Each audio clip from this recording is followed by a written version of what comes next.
welcome back again to our channel, Dr. J and Your Health. I am Dr. Abdurrahman Al Hassan, popularly known as Dr. J, and we are back discussing Ramadan health series. Alright, so it's gone a long way if you are following this, our 11th episode, because we began prior to the month of Ramadan a few days before, discussing some things we need to know before Ramadan started.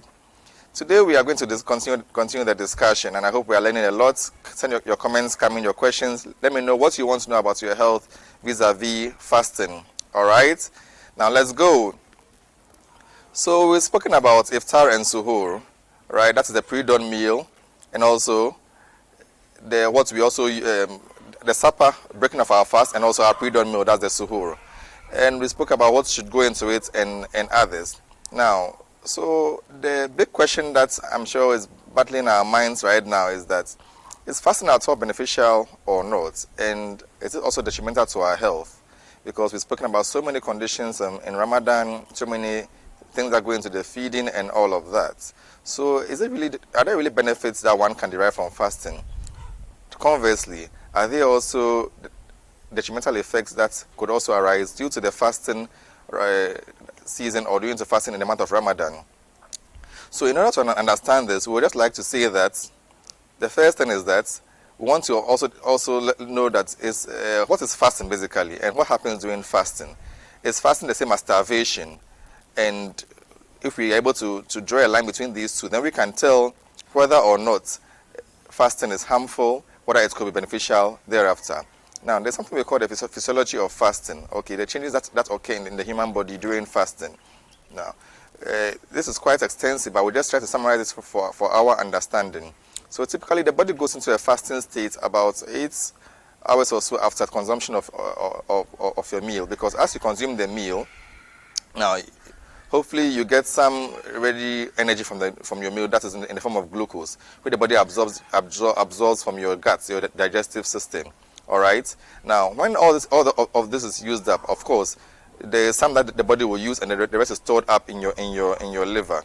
All right. So as all of this is used up, the body now falls on the liver to break down the glucose that has been stored for the body's consumption, and then also for you to also make up and have energy to carry out your these activities.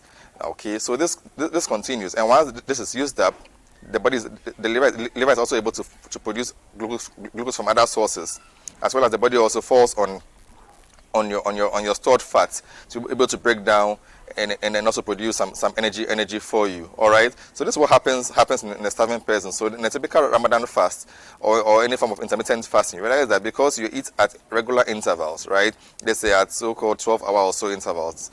You are always transition between these two, and it's very healthy for you because you are breaking down fat. It helps with weight reduction, and we shall discuss all these other proven benefits in subsequent discussion. This is just to give us a brief overview. Okay, but however, when the fasting is prolonged, all right, for extended number of days, 2 weeks, then now the body now makes use of all the glucose, all the stored glucose in the liver and then the muscle, and now begins to break down your muscle. That's the protein. Okay, it begins to break down protein which is in your muscle for energy. So that's why you see that some people who go through extended periods of fasting for so many days non-stop, okay, extending into weeks without breaking to take in something. All right, these people now look so emaciated because they are now relying on protein which is stored in the muscle, which is broken down, and then these people now look so weak, so emaciated, and then so lean.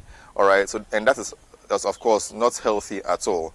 But conversely, Ramadan, the Muslim wakes up in the morning and takes a pre-dawn meal, and also takes the meal at supper. So there's always a balance. There's always a continuous flow to maintain the energy. And if it's prolonged, so let's say more than 8 hours, and then you use out your stores, it goes to the fat, and then at least the benefits we can discuss thereafter. So this is just to summarize the difference between what we call starvation and fasting. So starvation is harmful. However, fasting, intermittent fasting, and in this case Ramadan fast, where the Muslim takes food at dawn and also breaks his fast at dusk. So taking your pre-dawn meal taking food at supper is able to help you maintain a good balance, all right, so that we don't have a vicious cycle as seen in starvation, all right. Now, however, there are also other effects which I'll say are due to, so of course, if this is what is required, now why are we also talking about issues which we say are detrimental, all right? It's all from negative practices, all right. So now the fasting person may begin to experience things like maybe indigestion, okay, heartburns, all right. So we'll discuss this in subsequent videos.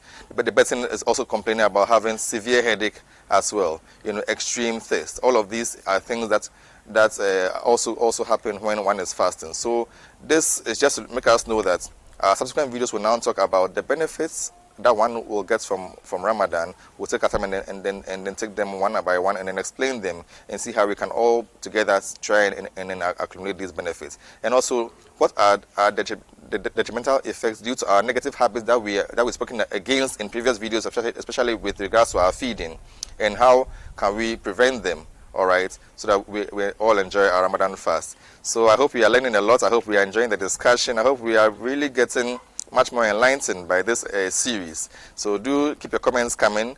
Do well to like my video, subscribe, and share. And together, let us make health our priority. It's Dr. J and your health. Bye-bye.